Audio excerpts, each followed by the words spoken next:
దానియేలు గ్రంథం 10వ అధ్యాయం 12, 13 వచనాలు చాలా విచిత్రమైన సంఘటనలు మనం చూడొచ్చు. ఆత్మల ప్రపంచంలో ఏం జరుగుతుందో అన్న విషయాలు ఈ యొక్క అధ్యాయంలో ఈ వచనాలు చాలా స్పష్టంగా కనపడుతూ ఉంటాయి. మొత్తంగా అక్కడ జరిగిన విషయం ఏంటంటే, దానియేలు ప్రార్థన చేశాడు దేవునికి.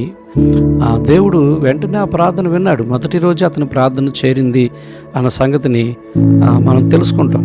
మొదటి రోజు ఆయన ప్రార్థన చేరింది. అయితే జవాబు రావడానికి మాత్రం 21 రోజు ఆలస్యమైంది. ఎందుకు ఆలస్యమైంది అని అంటే, 13వ వచనంలో పారసీక రాజు నన్ను 21 రోజు అడ్డగించి మిఖాయేలు అడ్డగించాడు. మిఖాయేలు నాకు సహాయం చేయడానికి వచ్చేంత వరకు నేను ఇక్కడికి రావడానికి ఇబ్బంది అయింది అని దేవదూత చెప్తుంది.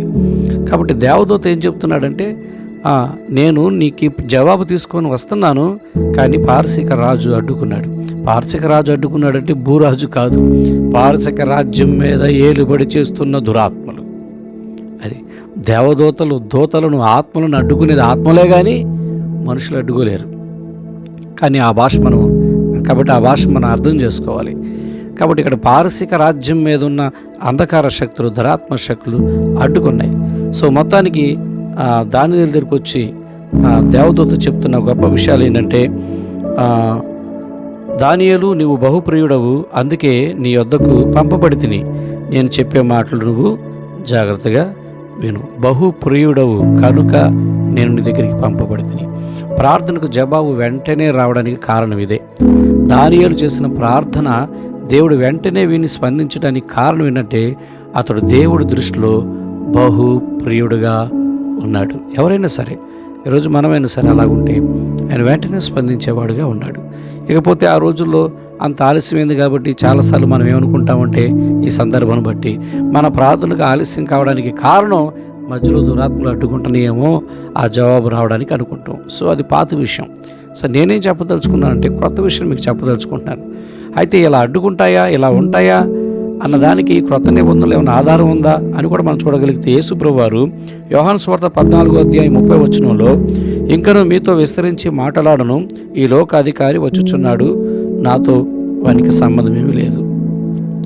అంటే సాతాను గురించి కూడా యేసు ప్రభువారు, ఆ ఆత్మల గురించి కూడా యేసు ప్రభువారు ప్రస్తావించడం అనేది మనం ఇక్కడ చూస్తూ ఉన్నాం. మొత్తానికి నేను చివరిగా చెప్పదలుచుకునే విషయం ఏంటంటే, ఆ రోజు అంటే ఆలస్యమైంది.